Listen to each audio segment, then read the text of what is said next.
मेरा रेंट था $200 per month. पर अगर ये भाई भूल रहा है ये। अभी तो ग्रोसरीज अगर आप वीकली भी करें ना तो आपको मतलब 100 प्लस की जाती है वीकली। हाँ।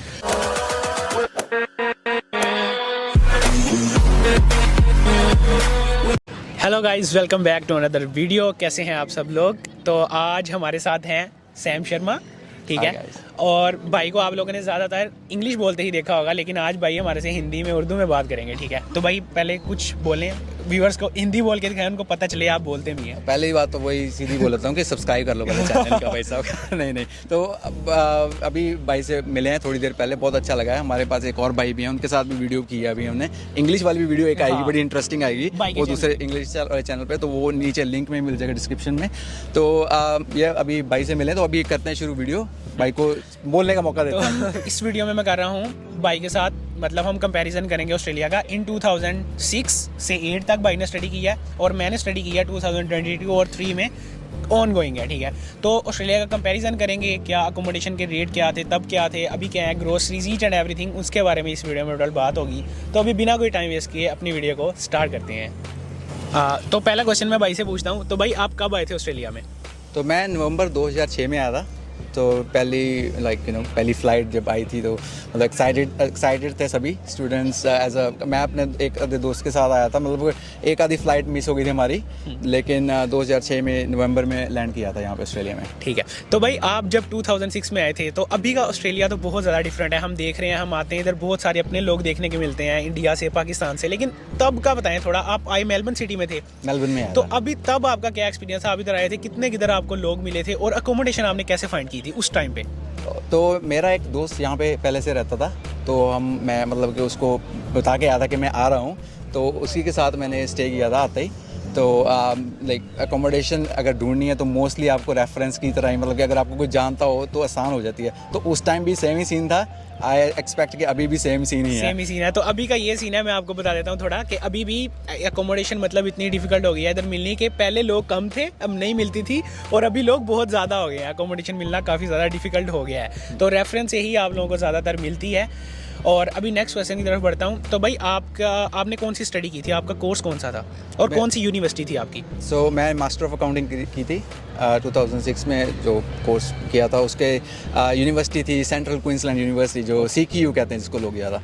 तो मतलब कि इतनी ज़्यादा हाई क्लास यूनिवर्सिटी नहीं है, ठीक ठाक थी यूनिवर्सिटी, मतलब ज़्यादा महंगी नहीं थी, इसलिए मैंने वो चूज़ की थी। मैंने एजेंट के पास जब मैं गया था उसको पूछा था भाई ऑप्शंस क्या थी, वो कहता था भाई ये सस्ती वाली यही मिलेगी आपको, तो मतलब आप इस पे जाओ। ठीक है।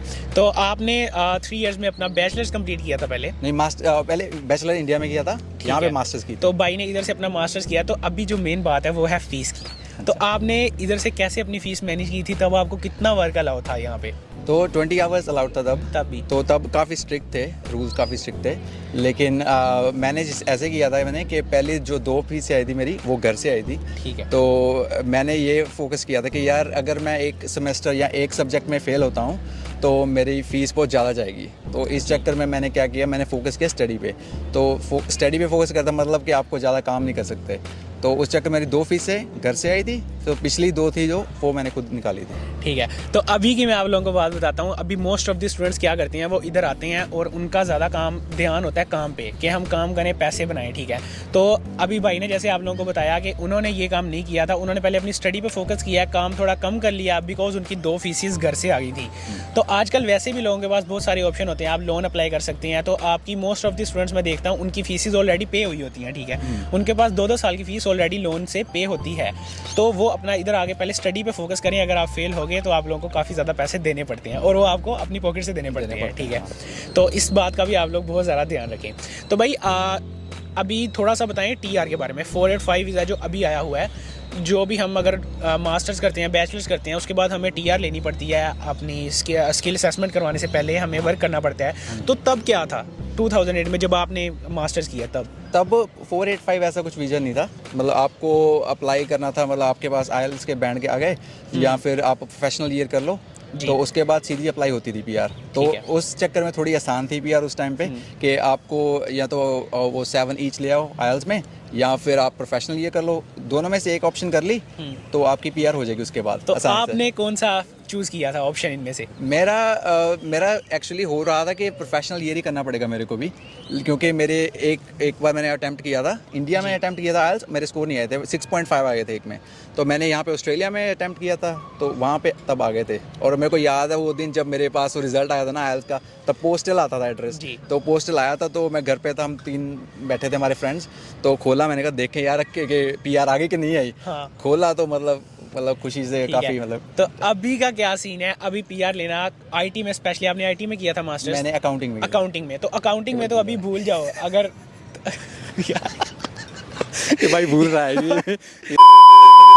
तो भाई ने अकाउंटिंग में मास्टर्स किया था, तो अभी अगर आप अकाउंटिंग में बैचलर्स कर लें या मास्टर्स कर लें तो ऑलमोस्ट इम्पॉसिबल है PR मिलना, ठीक है? बहुत कम चांसेस हैं। तो मतलब कंपटीशन इतना ज़्यादा हो गया और सीटें भी बहुत कम मिलती हैं अकाउंटिंग को, आई थिंक मिलती ही नहीं है, ठीक है? तो भाई आपने फिर जब आपका आइल्स का रिजल्ट आया उसके बाद आपने डायरेक्ट PR के लिए अप्लाई कर दिया था, और कितनी देर बाद आपको PR मिल गई थी? आप मैंने सितंबर में डाली थी अपनी PR 2008 में। ओके। तो 2009 अप्रैल 1 अप्रैल को आई थी।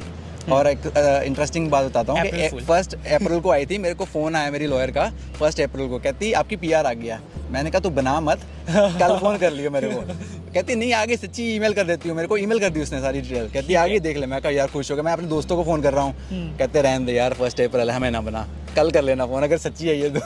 घर वालों को बताया, वो भी नहीं यकीन करे, कहते अप्रैल फूल है। मैं कहा अच्छा चलो। तो आपको टोटल कितना टाइम लगा था? 3 साल लगे या कितने साल लगे आपको? 3 साल से कम में हो गई थी। 2006 में मैं आया था नवंबर में, और 2009 अप्रैल में PR हो गई थी मेरी। ओके। तो भाई आजकल 3 साल में तो भूल ही जाओ आपको कि आपको किसी को PR मिलेगी, ठीक है? बहुत कम चांसेस हैं, लेकिन टाइम लगता है कुछ। लेकिन आजकल आप ये नहीं सोच सकते कि आपको 3 इयर्स में आपकी PR हो जाएगी, ठीक है?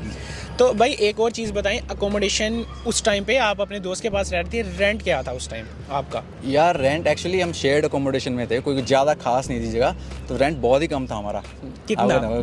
बता दिल तोड़ जाएगा लोगों का। कोई बात नहीं, बता दें। मेरा रेंट था $200 per month. $200 per month shared accommodation थी। और शेयर्ड अकोमोडेशन थी। हाँ। आजकल भाई मतलब 15 साल पुरानी बात है, लेकिन फिर भी हम कंपैरिजन कर रहे हैं। तो आजकल अगर हमारे पास शेयर्ड अकोमोडेशन हो तो उसमें भी हमारा रेंट जो है वो वीकली 200 होता है वीक का, और तब मंथ का 200 जा रहा था रेंट। तो आप खुद सोच सकते हैं। और ग्रोसरीज की भी बात बताता हूँ, जब हम ग्रोसरी शॉपिंग करने जाते थे ना, तो गाड़ी तो होती नहीं थी उस टाइम पे, तो हम ऐसे ही ट्रॉली वगैरह लेके जाते थे, तो ट्रॉली $50 में पूरी भर के आती थी, एंड नक मतलब कि पूरी ट्रॉली भर के $50 मैक्सिमम। और अभी तो ये सीन हो गया कि आप 2 लिफाफे भी बहुत थोड़े हैं, मुश्किल है। अभी तो ग्रोसरीज अगर आप वीकली भी करें ना तो आपको मतलब 100+ की जाती है वीकली। हाँ ठीक है। और अगर आप बाहर से खाना खाने लग जाएं तो फिर तो आपका हो गया काम पूरा तमाम हो गया, ठीक है? $20 से $25 की एवरेज इधर आपको किसी अच्छी जगह से मील मिलता है एक टाइम का। तो मतलब इतनी हो गई है। तो बाकी एक बात मैं ये भी कहना चाहूँगा कि भाई जो थे वो बहुत ही अच्छे टाइम पे आ गए थे यहाँ पे। जैसे उस टाइम पे अगर कोई भी आता, वो लोग अभी इधर सेटल हैं। जैसे अभी भाई की PR भी हो गई है, मतलब तब की हुई है, सिटीजन है इधर के। तो हम अभी ऑन गोइंग है, पता नहीं होगा नहीं होगा क्या होगा, कुछ नहीं पता हमें। ठीक है, नहीं हो जाएगा कोई चक्कर नहीं। अभी एक चीज़ बताना ये भूल गई, अभी इन्होंने सारे एक्सपेंसेस तो कंपेयर कर दिया, इनकम बताना भूल गए। आज की रेट में क्या रेट है, मतलब कि मिनिमम वेज कितना है? आजकल जो मिनिमम वेज है अभी इंक्रीज हुआ है वो है $23.23 ऑस्ट्रेलिया का। तो आप कम से कम कितना एक्सपेक्ट करते हो वैसे? नॉर्मली कितने मिलते? पूछना मैंने तो पूछा आपने। नहीं मैं पूछ लेता हूँ ना, क्योंकि आपने एक्सपेंसेस तो पूछ लिया, अब इनकम की भी बात कर लेते ना। अच्छा, तो आजकल जो है मिनिमम वेज वो है $23 ऑलमोस्ट, और इतना ही मिल जाता है ऑलमोस्ट। जो नॉर्मल जॉब्स है जहाँ पे आपको टैक्स पे मिलता है वहाँ आपको 27, 28 या 30 तक मिल जाते हैं। हाँ, और तो उस टाइम के भी बता देता हूँ। उस टाइम मिनिमम वेज था $15। ओके, ठीक है, आधा रेट था उस टाइम पे। तो मिलता था आपको $18 के आसपास, मतलब पे एज आफ्टर टैक्स वगैरह सारा कुछ डाल के $17-18, $17-18। और अभी थोड़े से वर्क आवर्स जो है वो भी इंक्रीज हो गए हैं, 24 आवर्स हो गए हैं, 4 घंटे एक्स्ट्रा मिल गए हैं स्टूडेंट को पर वीक। तब 20 आवर्स होते थे। और बाकी कोई ऐसा रूल बताएं जो मतलब तब के स्टूडेंट को नहीं था और अभी के स्टूडेंट्स को मिल रहा है। जैसे फॉर एग्जांपल तब भी आप लोग अपने हॉलीडेज़ में काम कर सकते थे अनलिमिटेड। बिल्कुल, उस टाइम पे भी सेम रूल था कि आप अनलिमिटेड काम कर सकते थे।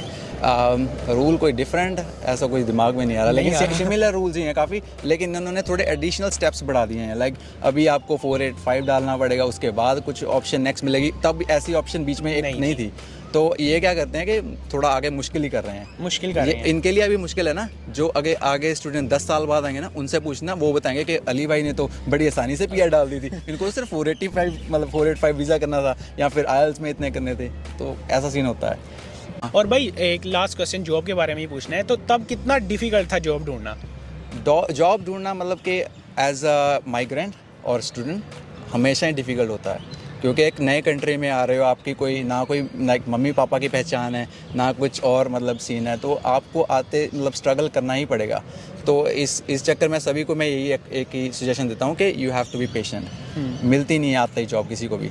लाइक मेरे को 1 महीना नहीं मिली थी 2006 में, 1 महीना मेरे को जॉब नहीं मिली थी। तो ऐसा है कि अभी आप आ रहे हो स्टूडेंट, तो मतलब मुश्किल हो, तो 1 आधा महीना नहीं मिले तो टेंशन मत लेना कि ये क्या हो गया मेरे साथ। और अभी तो बहुत सारे ऑप्शन भी हैं स्टूडेंट्स के पास, वो आगे अपना उबर ईट्स में यानी लोग ये इस तरह के अकाउंट्स ओपन कर लेते हैं, अमेजोन भी कुछ लोग कर लेते हैं जिनके पास लाइसेंस होता है। तो बहुत सारी अपॉर्चुनिटीज़ हैं लोगों के पास, मल्टीपल जॉब्स कर सकती हैं लोग, लेकिन तब नहीं थी। और उस टाइम पे सर्वाइव करना, आई थिंक पीआर आसान थी, लेकिन उस टाइम पे यहाँ पे सर्वाइव करना ज़्यादा डिफिकल्ट था आज के दौर से लेके। बिकॉज आजकल ऑस्ट्रेलिया मतलब एक तरह का इंडिया पाकिस्तान ही बना हुआ है, इधर पता ही नहीं लगता आप लोगों को कि आप ऑस्ट्रेलिया में रह रहे हो, ऐसे ही लगता है कि हम अपने ही कंट्री में फिर रहे हैं। बिल्कुल। और बाकी इधर मैचेस वगैरह भी होते रहते हैं, मतलब स्पोर्ट्स भी हैं जो लोग आते रहते हैं अपने, जैसे अभी लास्ट ईयर वर्ल्ड कप हुआ है, तो उधर भी इतना एंजॉय किया, ऐसे लग ही नहीं रहा था कि हम कहीं पे मतलब ऑस्ट्रेलिया में फिर रहे हैं, ऐसे ही लग रहा था कि हम अपनी कंट्री में फिर रहे हैं। ठीक है, तो अभी यहाँ पे मैं अपनी वीडियो कर रहा हूँ एंड। आई होप आप लोगों को वीडियो पसंद आई होगी, और सैम भाई के साथ नेक्स्ट टाइम भी मेलबर्न आएंगे या ये सिडनी आएंगे तो हम वीडियोस बनाते रहेंगे। ठीक है, तब तक के लिए अपना ख्याल रखिएगा, दुआ में हमें याद रखिएगा। अल्लाह हाफ़िज़। सब्सक्राइब करना मत भूलिएगा। Alright, bye bye. बाय।